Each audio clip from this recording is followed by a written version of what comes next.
Coming up on this week's show, Gugu puts the revised Toyota Yaris GR through its paces. You can't drive this and not smile. Yeah, you can't drive it and not smile. You're not human. JMC re-enters the South African bakkie market with the new and improved Vigus Pro. It's not really revolutionary, more evolutionary. And Juliet finds out how Jaecoo's new entry-level offering stacks up in an increasingly crowded segment. But I suppose price matters, right? So the core kicks off at just 340,000 Rand.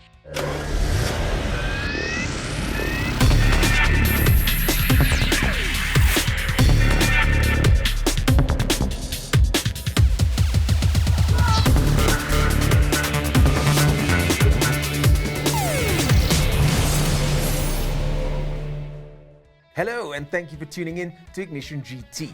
The team have put together another varied lineup of exciting motoring content, and my guests have been piloting some equally diverse machines, which I can't wait to share with you. Sean, Bernie, let's start with you, Sean. What are you driving, and how fast is it? Because I know you like the fast stuff only. So I'm in South Africa's fastest production bakkie. It's the course you BYD Shark 6. The Shark 6, I haven't really had a chance to spend too much time with it up until recently, and it's just so impressive. That It looks brand, impressive. Every time I encounter a product from the brand, I'm super impressed. I think BYD is the biggest electric car brand in the world for a reason. I have been super impressed. It's a bit of a soft roader. I wouldn't say it's a hardcore off-roader. It doesn't have leaf springs at the back, independent suspension, and it's more of your sort of lifestyle double cab bakkie. But I've just been super impressed with the quality, the performance, and I enjoy the ability to switch from hybrid to electric mode, so you can really stay on top of your efficiency. Bernie, also another ex-GR Cup race car driver. So we got onto it all, eh? Yeah, well, some of us, there's some speed running through these veins. What are you driving? So I was in the Lexus RX 450h Plus. I'm getting that soon. Plus, I might add. Over December, so I had it for an extended period of time. And To live with the honestly, Lexus must be wonderful. It is wonderful. Yeah. People look at you differently. Yeah, they do. They really do. Like, oh, look at that guy. And honestly, look, I've enjoyed the RX for many years. The Hybrid Plus is, of course, the plug-in hybrid. Why do you keep adding the Plus with such panache? Because every time I see the Plus, I think, oh, it's not just normal. It's a plus. Okay. It's plus size. What are the it's plus plush. What are the differences? Well, it's plug-in hybrid. It's elegant. It's refined. It's typically Lexus. It's beautifully comfortable. It is so well built. It is just a magnificent car. Yeah. But I do have a bee in my, not my bonnet, but in my boot about that car. Oddly, because of the larger battery for Tiny the plug-in boot. hybrid, there's a spare wheel is a problem. So Lexus has a fix for it. They just put the spare wheel inside the boot and strapped it down. Which is there, the spare wheel, it's Okay, it's so there, this is but an apt question. Can you live with it? you can live with it unless you need to actually put luggage in the boot. It's it's a bit of an awkward solution. Europe, the US, where that car's undoubtedly huge, They don't use the spare wheel. they don't need the spare wheel. Yeah. A tire repair kit or something like that will work. Yeah, we need spare wheels, and it is what it is. Interesting solution. At least it has a spare wheel. It does, but where do you put your luggage? Well, we stay within the Toyota family now, but shift our attention to the performance side of things. Towards the end of last year, the company introduced an updated GR Yaris. And while it may be the baby in the Gugu racing family, there's nothing infantile about this hot hatch's performance, as Gugu himself found out.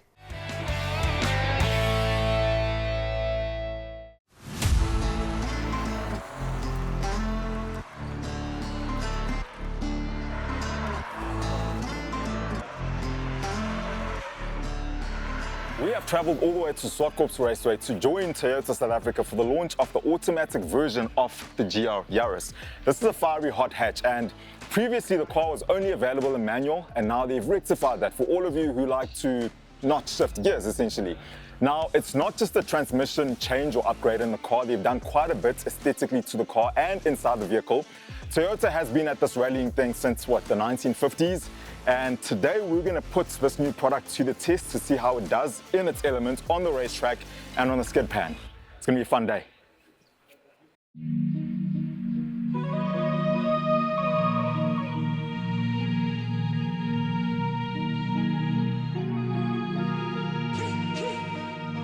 Let's roll. Right, so we're going for a little sighting lap here. Yeah, nice and sweet. Let's have some fun. Let's have some fun. Okay, let's roll into this.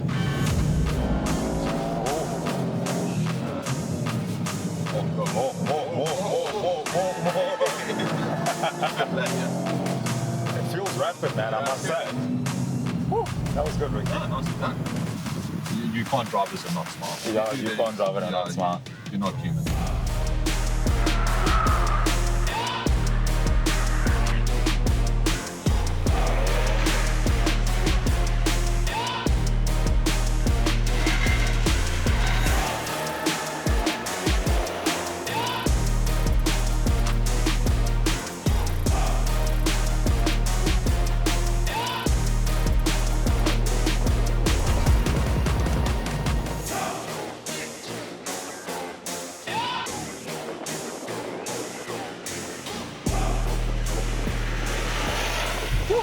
That is exhilarating. That was a good run, actually. A little bit of understeer at some point, but I managed it pretty well.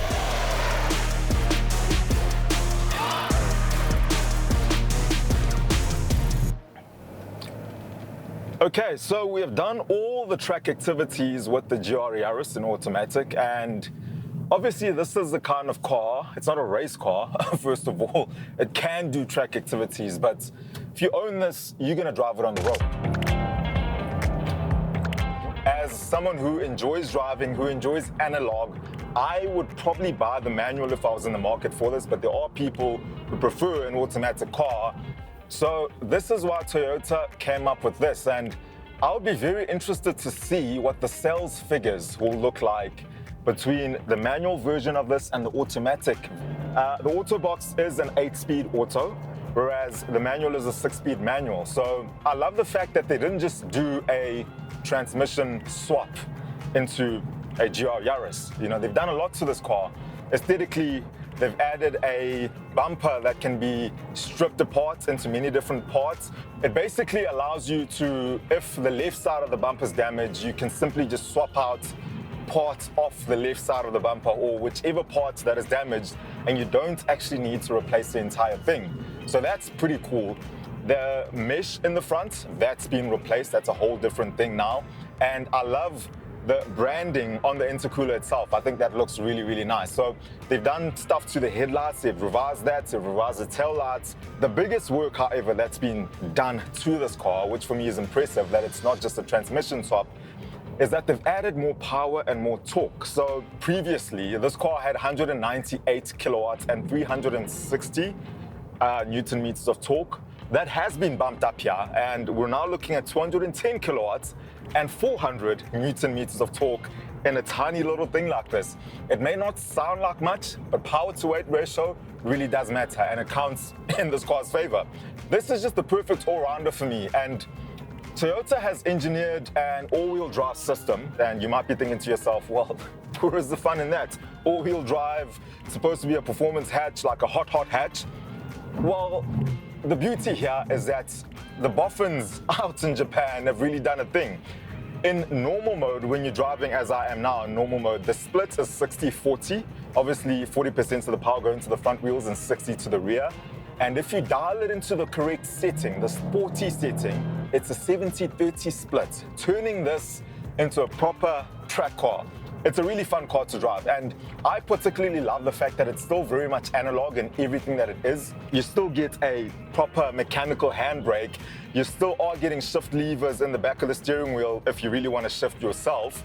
And overtaking power is there. Those 400 newtons kick in so quickly. This was and still is the most powerful mass production 3-cylinder engine in the world. Kudos to Toyota for what they've done here. I think they've done a stellar job in this thing.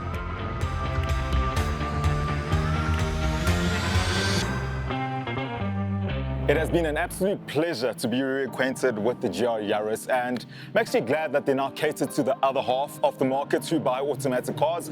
Now, the secret between you and I is that they're not going to make cars like this going forward. So if this has piqued your interest and you are interested, now's the time to buy one. When they first launched this car, it was around 700,000 Rand, which at the time was a lot for a Yaris, a GR Yaris. Now it's knocking on $1 million, so the price is only going up.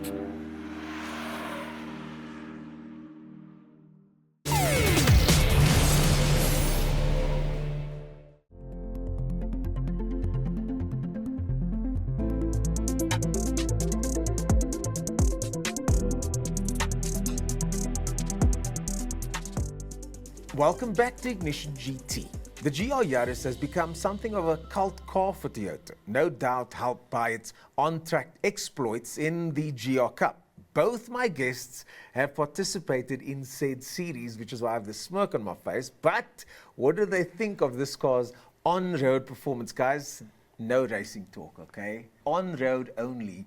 Is the GR Yaris all it's cracked up to be? I would say yes. 100%. And I think the addition of an 8-speed auto gearbox makes it a bit more usable. Like I love to tell people that I'm a car enthusiast and it's manual this and driver engagement that, but I also commute over 100 kilometers a day and recently bought my first auto car. And Congratulations. Thank you. It's slowly slipping into middle age. And I drove that auto Yaris from the perspective of someone who wants to buy it to use it instead of, I think a lot of the manuals guys bought them as toys, as something that they could put in the collection, maybe modify or keep because they want to speculate on its future value. I think the autos that we drove at the launch are more usable, and it's just the type of car, it's not that practical, but it's the type of car that you could have as a one-car garage, as a single person and use as a daily, whereas the manual I think is a little bit more limiting. Interesting. Birdie, one-car garage, GR Yaris? Easy. Okay. But firstly, in the GR Yaris, you won't be slipping that slowly into middle age. You'll be sliding pretty fast. Touche. But generally, what he said, and I wrote that in my review as well, that the auto just adds a spectrum of additional usability to the car. It doesn't take away much of the performance feel. It doesn't take much away from performance at all, but from the feel of it, generally, in fact, I think it's more enjoyable as a non-enthusiast that appreciates this kind of car because you don't have to be working on that manual shifter all day. So, yeah, generally, that absolutely. I suppose the spectrum of people that are that enthusiastic about being that engaged with that type of car, it's a smaller percentage. Absolutely. And I think the generation that grew up loving the Subaru WRX STI and the Evo, they don't really have anything apart from the Yaris now as their cult tuner car. And I mean, this has got its roots are in WRC, it's built in a special factory, its engine is assembled to motorsport tolerances, it's got additional welding points on the body, it's built in that factory that the LFA was built in, and it's just a super special little car. And I think in future it will be a lot more appreciated. I don't think they sell nearly enough of them in the local market. I think it's the type of car that as time goes on, it will be more appreciated. It gets the tick of approval from both of you? 100%. Indeed. Okay, there you go, folks. And now we turn our attention from hot hatches to workhorses. The Chinese manufacturers have been making waves in the local bakkie markets with brands like GWM, Photon, JAC, LDV, the list goes on, vying for legacy brands. And now another competitor is keen for a piece of the action. Here comes JMC.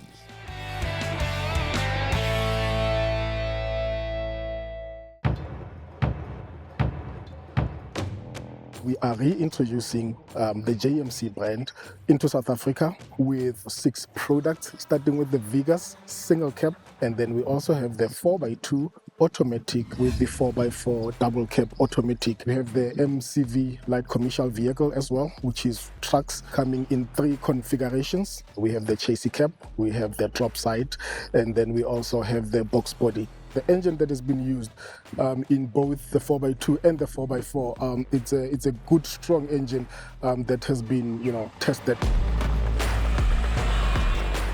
I like the looks. I think it's quite rugged looking. I quite like it. Enjoyed the drive quite a bit, especially with the non 4x4 version.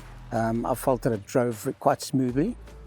little bit of bump, but I mean, it is a bakkie, and the gearbox was very, very easily changing. It was comfortable. It's not hugely spec'd, but it certainly has enough in terms of the price as a value proposition to, I think, resonate with bakkie buyers. The look is definitely freshened up. It's not really revolutionary, more evolutionary, but it has definitely lifted the JMC Vigus game. It's more in line with what we are already seeing in the bakkie market, but also different enough for it to stand out from the crowd. It's capable off-road. We took it on not the most technical course that I've ever been on, but also not the easiest course, and it performed admirably. From a design point of view, sophisticated, I like it very much. Inside it's a bit small, but you know, this is an older generation bakkie. I really like the gearbox. That 8-speed transmission is smooth, it engages well with the available power, but on the course that we did today, it really stood out. It's a nice system, it does exactly what it says, and you never feel as if it's unpredictable or that there might be something might go wrong. It feels solid, it feels like it's capable enough, and that counts again very much in its favor. We even positioned it as the most affordable LCV in the South African market. 299,900 for the single cab. The double cab automatic 4x2 diesel, which is 439,900. And then the 4x4 topping at 499,900. It's 3 year 50,000 on the double cab, which is service plan, and then the warranty is 5 year 100,000 on the double cab.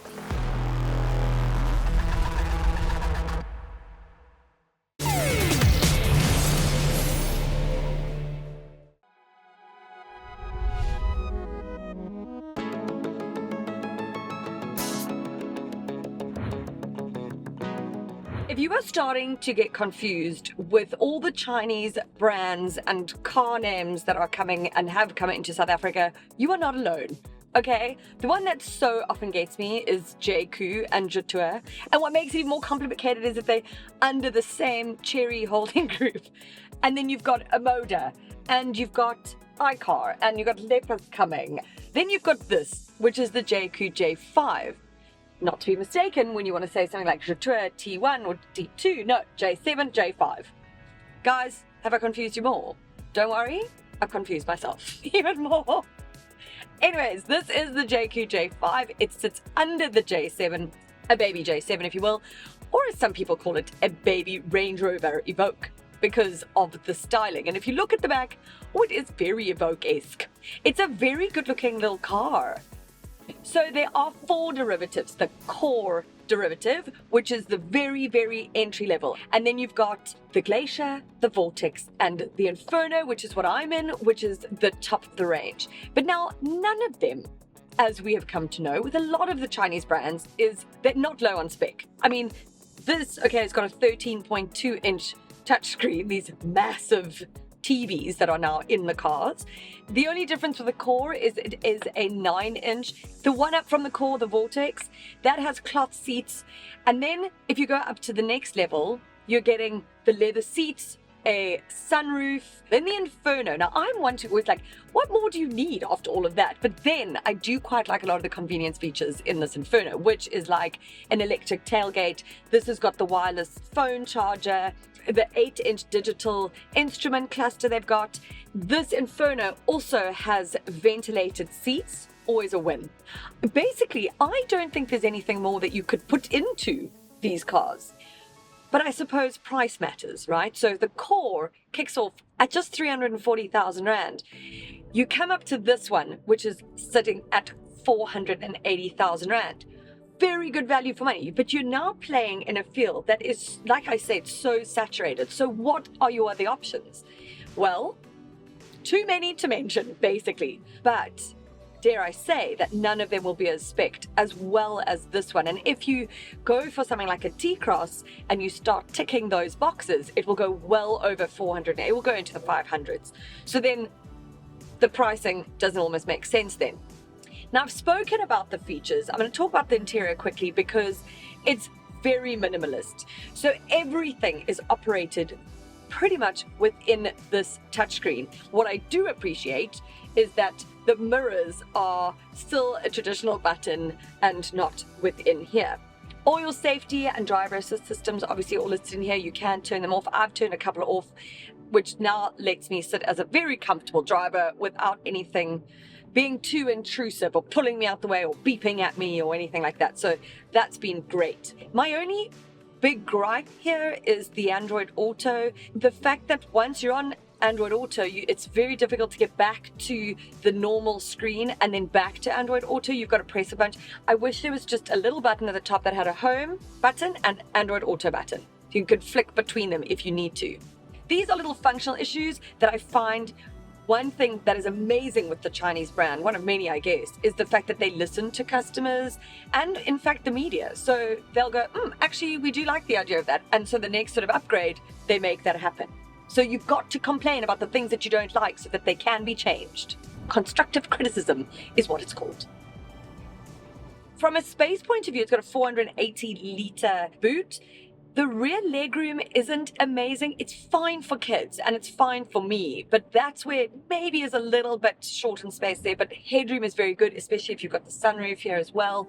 I'm almost certain that at this point you can guess what engine is under the bonnet. It is, of course, a 1.5 litre 4-cylinder turbo petrol, which we've seen amongst basically under the bonnet of many compact SUVs, certainly from China. This one gets 115 kilowatts of power and 230 Newton meters of torque.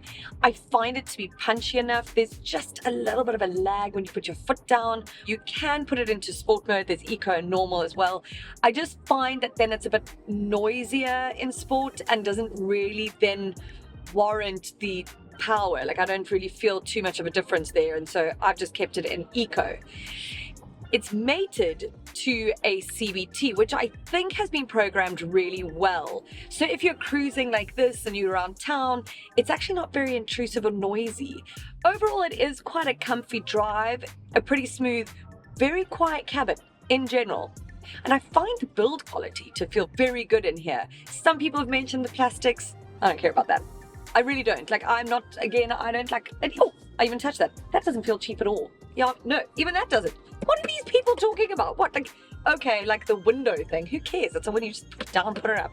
Not an issue. So it is hard to say whether you buy the J5 because of all the competitors that I've mentioned and the ones that I haven't mentioned and the ones that are still coming. You really are spoiled for choice. I don't think that you're going to make a bad decision. Also considering that because this is under the Cherry Group, you also get the very good warranty and service plan. You've got that 5-year, 150,000 kilometer factory warranty and the 2-year, 30,000 kilometer service plan. So that you need to take into consideration, gives you peace of mind for many a year. Either way, I'm just glad that I'm not the one who has to make the decision. But if you are in the fortunate position to be making this decision, consider the J5. I think you might be quite happy with it.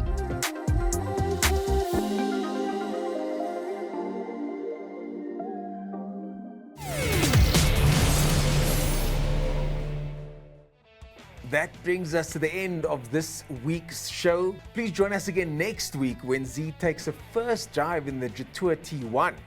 We get an in-depth look at the state of South African motor industry courtesy of Toyota, and I get behind the wheel of the Tata Harrier.